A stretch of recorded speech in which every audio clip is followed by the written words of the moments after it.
Just wait for the Rose game. We're going all out for the Rose game. I can't wait for the Rose game. Open up Instagram. Yeah. We're only doing Instagram right now. I wish I was there. Just post it later. Are you gonna be out of town? Or back out? Yeah, I'm gonna be out of town, but I wish I was able to come. Mm-hmm. Almost ready? Yes. Leave it on the starting soon graphic for now.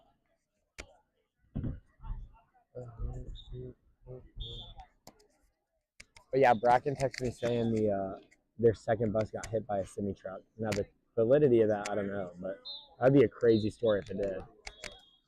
Because I don't even get how you get hit by a truck. Right.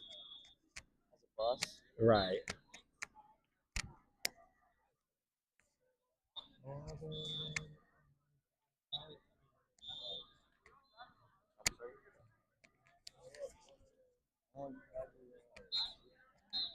No, I had this actually last year. I've had it for a while now. But I got a new blazer, so I'm trying to mix it up a little bit more, not the same stuff. Griff won't dress up every day. I'm on the Colin Crazies this year, so typically I dress to the theme. They just worked out that tonight's theme was dress to impress. I turned off, sorry. You're good. Oh, you these are everybody in our conference? No, those are just games and picks.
Mic is back on for me. Go on. Good. Okay. Soccer, we've struggled the past couple weeks because we've been dealing with injury. I've been out. Isaac's been out. But we are both returning next week. So we're looking forward to, get the wins going again. We are 7-5-2. So we have, That's not funny really enough, bad. You tied twice. we have beat last year's win record. Last year we had 6 wins. Really? Embarrassingly enough. So now we have 7 wins on the season. I threw a check in for cross country up there just so I could talk about my sport for a moment. Of course, a special place in my heart. We've actually had a really good team this year and a really good girls team specifically. And the reason I put a cross country check-in down here is Samantha Andrew. She's been consistently running PRs, and she's now 3rd all-time in DH Conley women's runners. Wow, and that's then incredible. Kiwi Atkinson, the man behind the camera right now, he's run the 14th all-time for Conley runners. Hey, So, speaking of cross country, I saw Spencer Rundell got baptized the other day. Shout out to you, Spencer, if you're watching.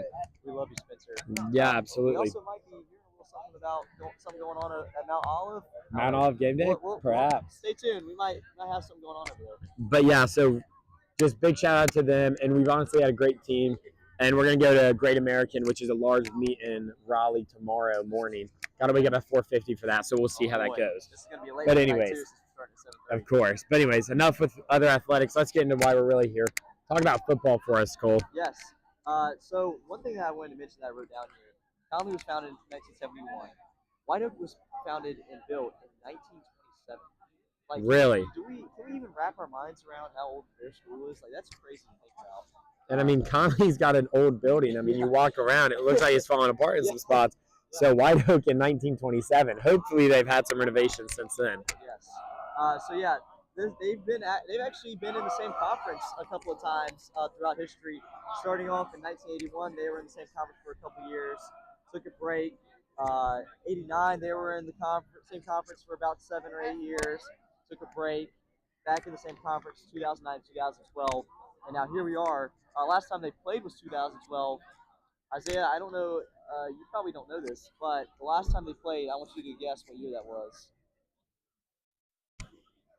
Maybe 2000. 2012. Can you guess who won the matchup? Bonus points if you guess who won and what the score was. I'll have to say Conley, of course.